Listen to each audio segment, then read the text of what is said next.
Yes, brings me back to the days when I was in the early days of challenges. During those times, the only means of transport from the coast was by aircraft. Prior to that, it used to be by boat, paddleboat for days from Bartica up the Essequibo to the Rupununi and then to the Anai Sorama areas. Now, during my early days, I had a father who I still have a father who I took my sort of guidance from because he was very strict and he was a believer in self sufficiency. He was a believer in doing things. He was a believer of finding answers to the many issues that we faced. And it was a situation where I used to do a lot of hunting, bow and arrow, bow and arrows, hunting with dogs, and planting my farm, that is, and going to school. So it was, I would say, running through the bushes without even having on a footwear and just a pants, no shirt, and I'm in the jungle there. And to see what it has come to now over these years, there was of course, independence in 1966. Then we had Republic, and then we had products. The main industries then were cattle. We were very big in cattle. We had like the Balata latex, which was shipped to the United Kingdom, and that was used for underwater cables, the installation of underwater cables. We had the tobacco, but all of these went. And then peanuts farming came into being, but markets was the problem. So my father was always looking out for what could we do for economic strength, economic growth. Agriculture, we always had enough to eat. We always had fresh foods, fresh meat, beef, chickens. But financially, we were not there because of markets, the seriousness of not having ready markets. So the idea of having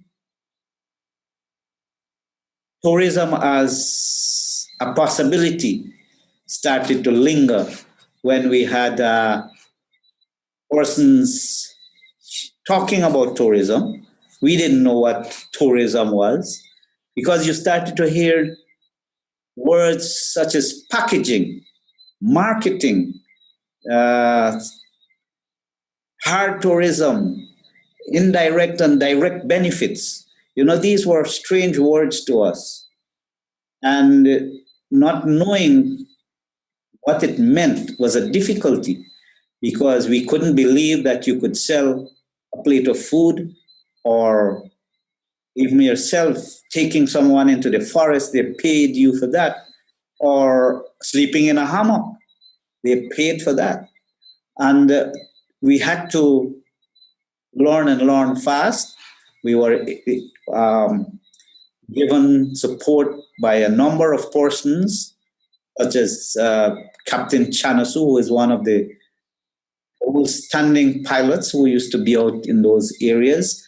Mr. Colin Edwards from Rockview, now he has his own business.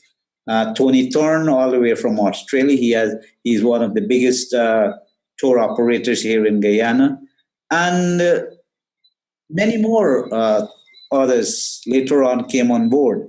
Uh, During the period 1989 to 1994, I happened to be the Tushaw of the Anai district.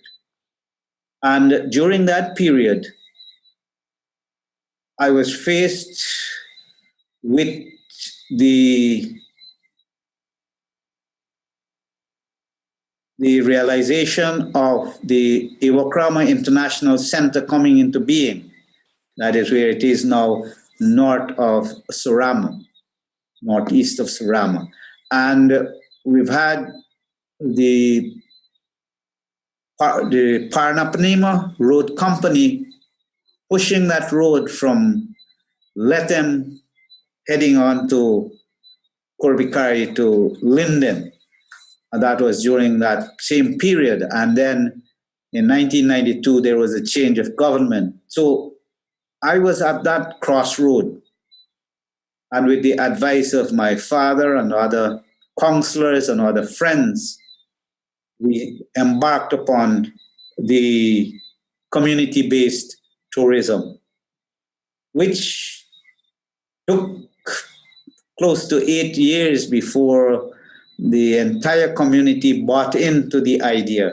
We had to do regular meetings. We had to try to sell the idea.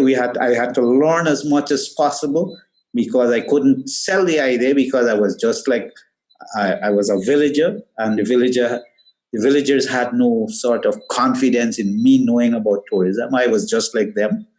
They even told me that, what do you know about tourism? How could you come telling us about tourism? Probably you are the smartest. And it was the devil's own job to bring examples, do stuff. And I was able to eventually have a team, a dedicated team, the first team in the Surama Tourism Group, mainly women who were dedicated, and they were able to prove that it could work. So we got into the community-based tourism drive. And today we won a number of awards. Today the business is up and going. It is managed totally by the village council. I am no longer there. I am now a minister, but I know that the village is continuing. Majority of the managers, the workers, are young women, and of course they're supported by the elders. And it has been something of a change because in 1992 we had also recognized the importance of women being part of the process of decision making, which was not the culture. So in 1992, we took that step forward, and for about 4 years, we had some men who took time to buy in because they didn't believe in woman's power. But we have seen that being a real blessing when we made that decision. And today we have the respect for both males and females in the community. And we've had for probably 3 terms a lady leader of that community. She is now the leader of the tourism business, which is part, it is the community's business. So it comes under the village council. So we have had a number of customers visiting. We even had recently Prince Harry visiting the Surama Eco Lodge, and we've been able to extend an airstrip to 4,000 feet, 4,200 feet, which caters for reasonable aircrafts to land there with customers. So we have a solid airstrip, and that is part of the doing of the tourism body there, with support from the government also. So we have come a long way in being able to identify a product that gives the community the strength of the economy and the social life, or over 70% of that support comes from tourism. The other is like other agricultural drive, lumber, a little bit of lumbering, but the majority is supported through tourism. So we have mechanics, we have guides, we have caterers, we have vehicles, we have food, like from the agricultural sector, and we work a rotational system where everybody benefits from the, the operations of that business there. And we were able to have our own internet connection some 13 years ago, because we saw that as being the technology that will give us the opportunity to expand. So we do direct bookings, we work with other companies, and we have a number of packages that is now being sold to customers across the country and even beyond. We have the main customers coming from United States, England, Canada, Germany, the Caribbean, and even some from South America.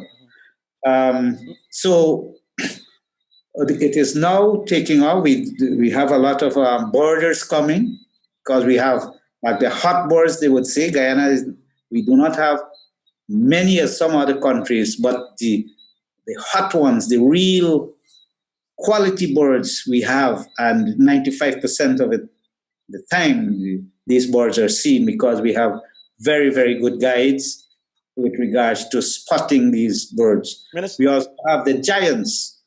We call them the giants of El Dorado. We have the largest sweetwater scalefish, which is the arapaima. It's a protected species. We also have the anaconda, sometimes up to 25, 26 feet in length. We have the tapir, we have the giant anteater, we have the largest eagle, we have the largest rodent, the capybara, we have jaguar, we have pumas, we have a number like the huge spider, it's about 11 inches wide. We have really poisonous snakes. We have a number of other, like primates, 7 species at least of monkeys, different species, different monkeys. They're birds, the fishes, and other wildlife.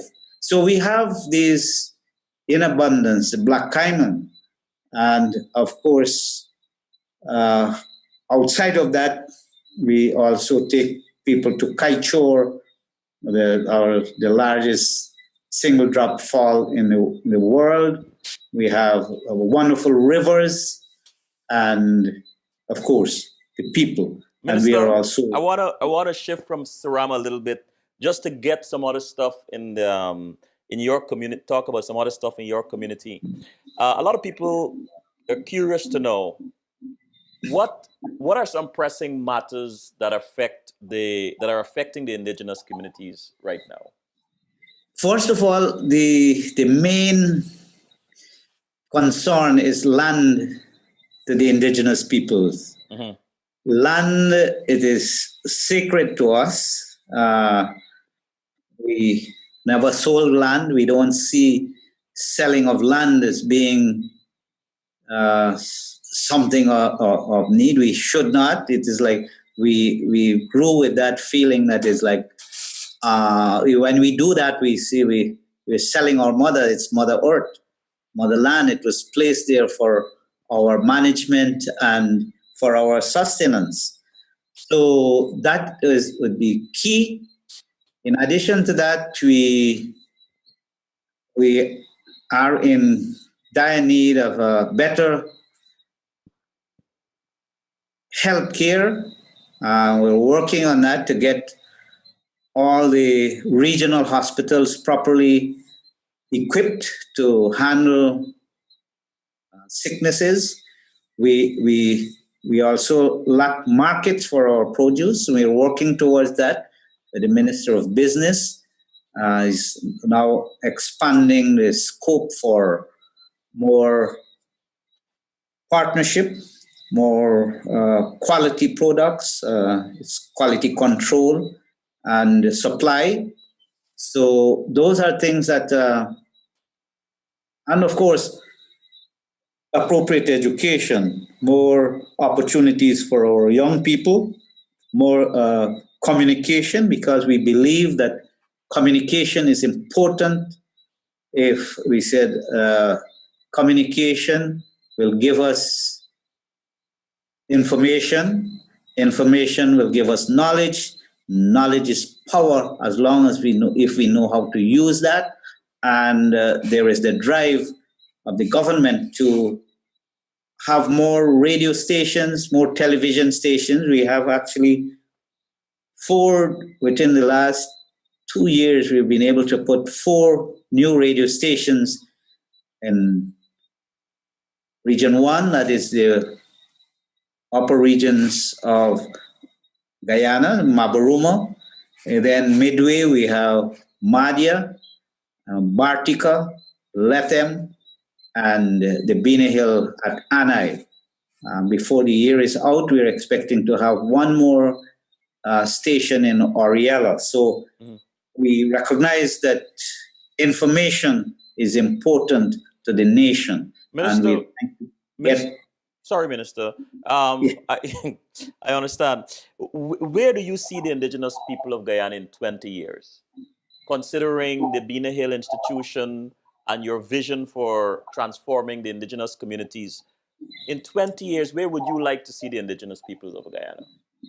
I would like to see within the next 20 years the indigenous peoples taking control of the management of the natural environment, where we would not see those craters any longer, but they're filled and replanted, and better management if there is going to be, or not if, but we have technology that we can use in the extractive industries.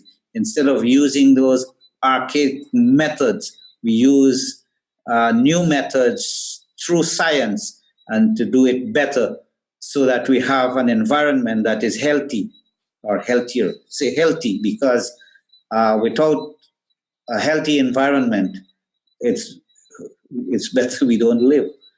And for too long, we have taken for granted the lands of the hinterland.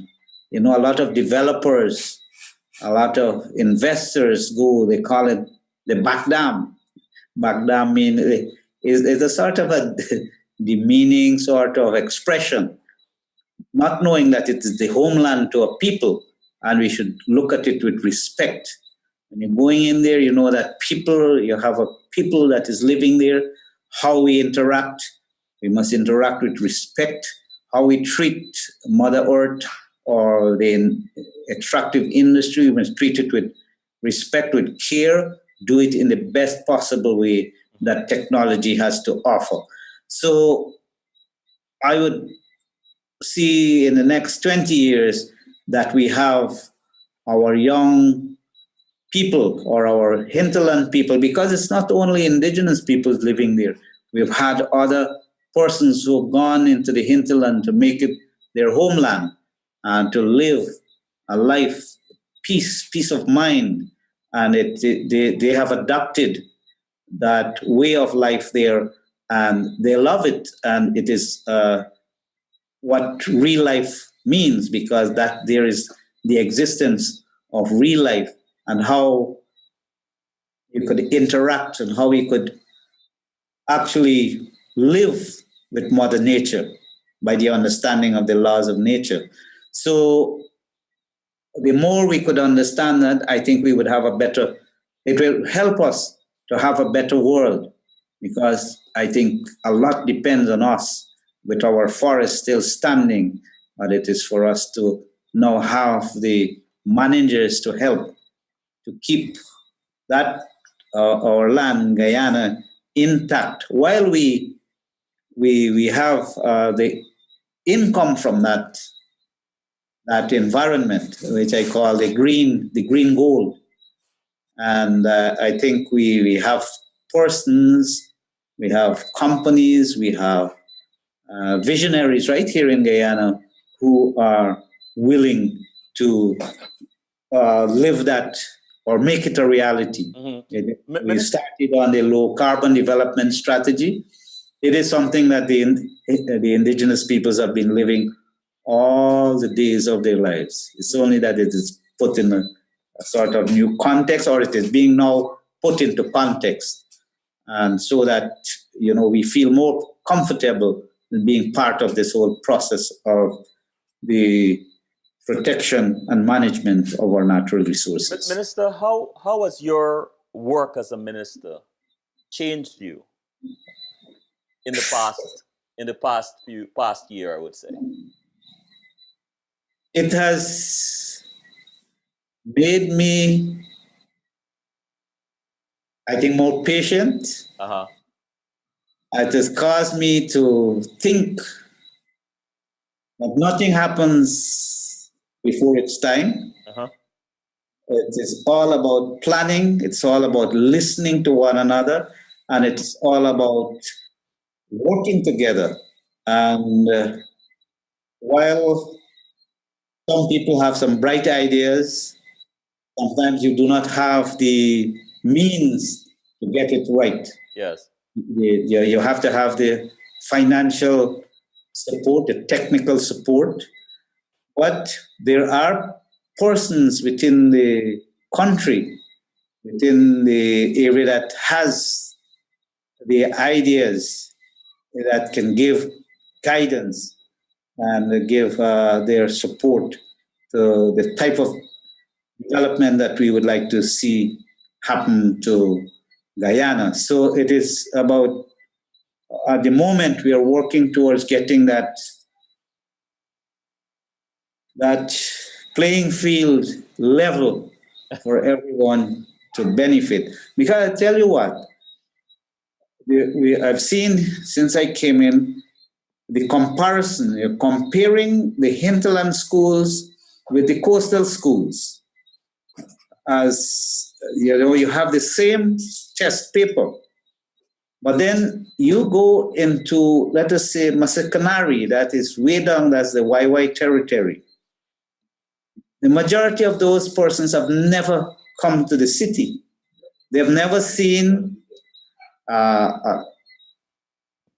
what you call the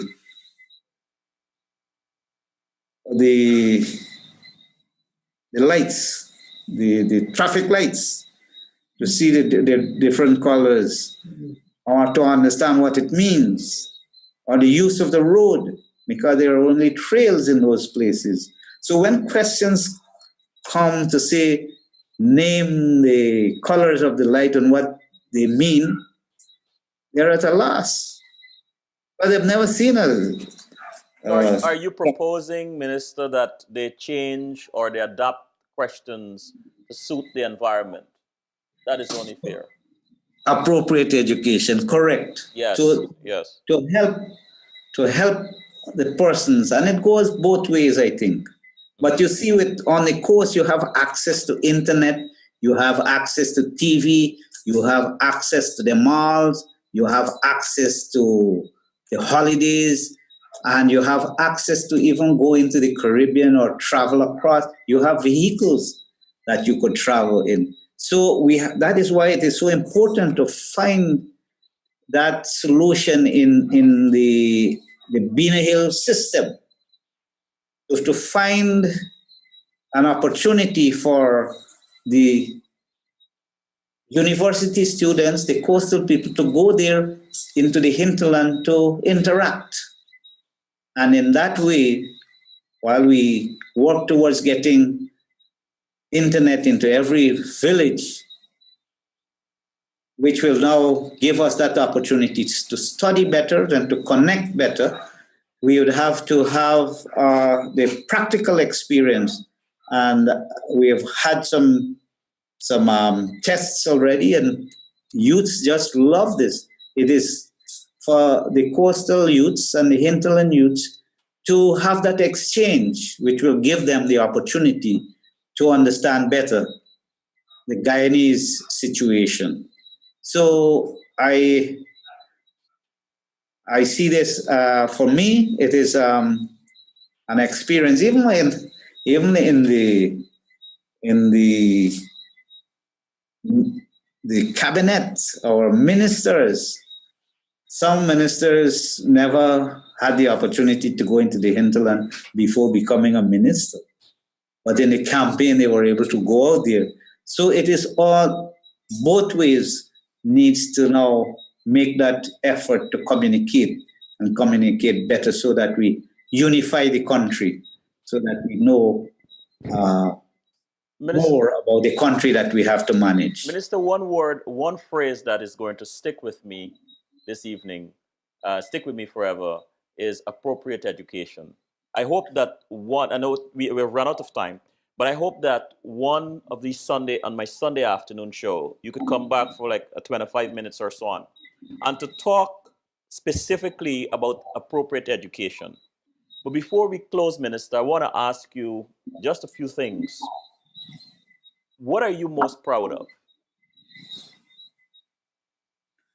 I am very proud of being part of a government that we call a coalition government. Mhm. I think each and every Guyanese is represented through this coalition because we are all there. We are looking out for one another. And I feel like the rainbow.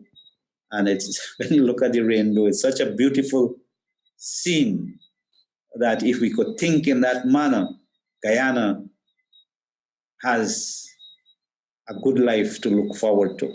And when are you most happy? Come again? When are you most happy? At, at times like these, when I could have somebody listening to me and to reflect on the things like spending time at, let us say, JR or the riverbank, Yes. or having a cool beer, or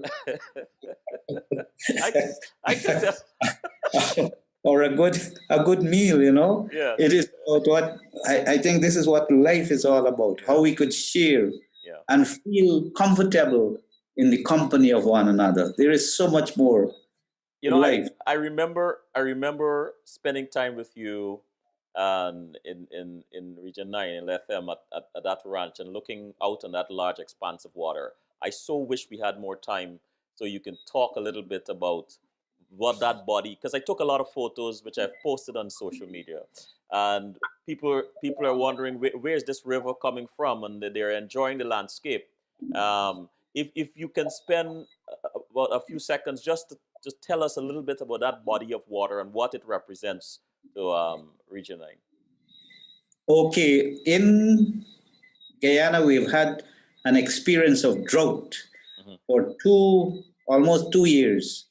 And the effort now is to capture surface water. And that is one good example of how we could capture that water for many things, many purposes: agriculture, aquaculture, um, water for stock, and also to have the environment being given the opportunity to grow, to create a new environment, animals. And around that lake, we have seen that so for 5 years now, and it's really, really doing marvelous things there for the wildlife and life generally. We are now going to take the other steps forward. We have another uh, lake just completed at Napi, and then we are going further south. Water is life, and we cannot afford to lose these waters that we so badly need for the survival of our people. So that is what this water is means so much to us. And as I was saying, the we have capable persons to give us that opportunity to see life from a different angle, and the flow must continue in this way. Minister, if you could go back in time, what would you tell your 15-year-old self? I will tell them that there is so much more in taking time to study your history, to look at what it means to have a standing forest, what it means to have friends, and what it means to work in collaboration with others, not for greed, but for feed, so that we could be able to continue to plant that seed of goodness for the sake of humanity. Not for greed, but for feed. Yes. Minister, Minister, what makes you laugh out loud? I I laugh because I know that you could relate to what I am saying, because I think we are on the same journey, Yes. and I think you know what I'm speaking about, and I just hope that others could take a little time to try to understand the bigger value of that life that means so much if you only understand what it means out there. We are in so much problems these days that to laugh, that to find time to have with a good friend or even with persons around makes it really, really worth the while living. Minister, thank you very much. Thank you so much, too. It's such a wonderful thing to hear you, sir. Good. Have a good Let, night. let the flow continue. Yes. Good night.